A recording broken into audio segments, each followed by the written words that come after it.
Hello, this is Danny McPhee from Berlin in Germany, and I'm here with my second video, a primer for how that you can make your life even more creative than it is now.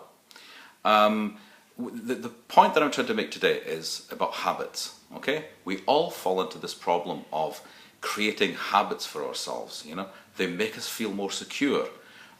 This is a real problem because the security, it really turns into a tranquilizer, okay? So we don't really want to fall into that category because that's really quite dangerous. When you end up doing this, your life will be more limited. You'll feel that the control is something that is taking on a dulling aspect of your life. It might be that you can't quite pinpoint what the problem is. So we want to think about how we can transform this.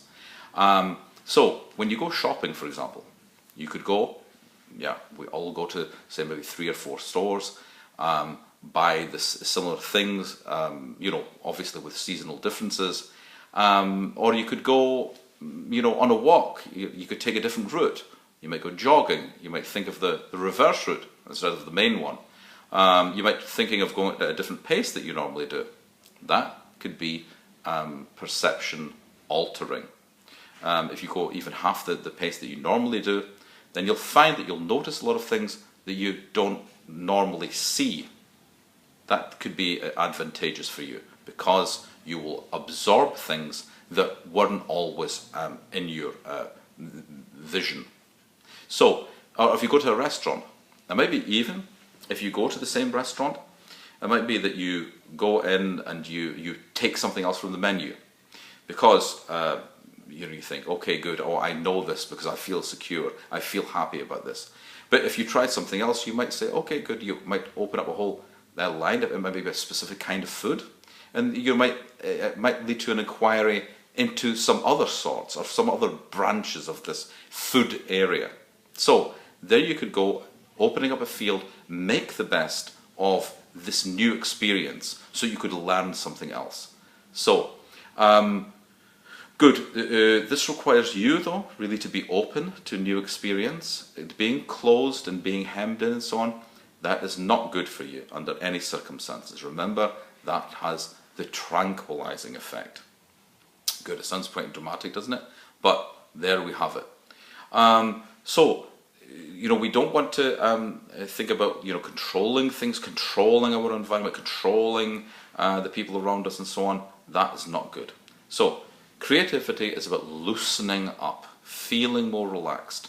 You might eventually end up trying to do some exercise in the morning so that you feel physically loosened up. So that once you're physically loosened up, then it's more likely to loosen your mind up to receive these other ideas.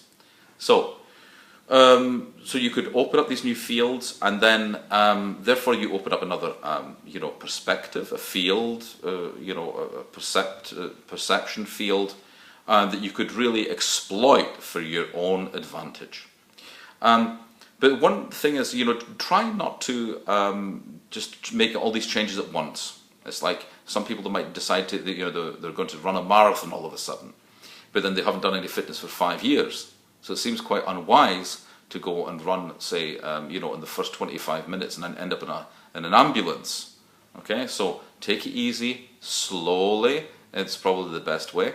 And then once you make these transformations in a small way, try 2 or 3, not any more than this. And don't try to turn your life upside down, because these things, as we know from experience, tend not to work. Okay, it should be sustainable change that you could manage in your everyday life.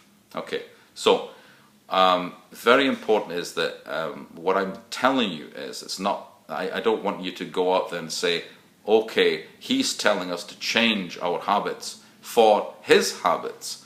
But I'm not suggesting habits at all. I'm just suggesting a variation for you to think about as an ongoing process that goes on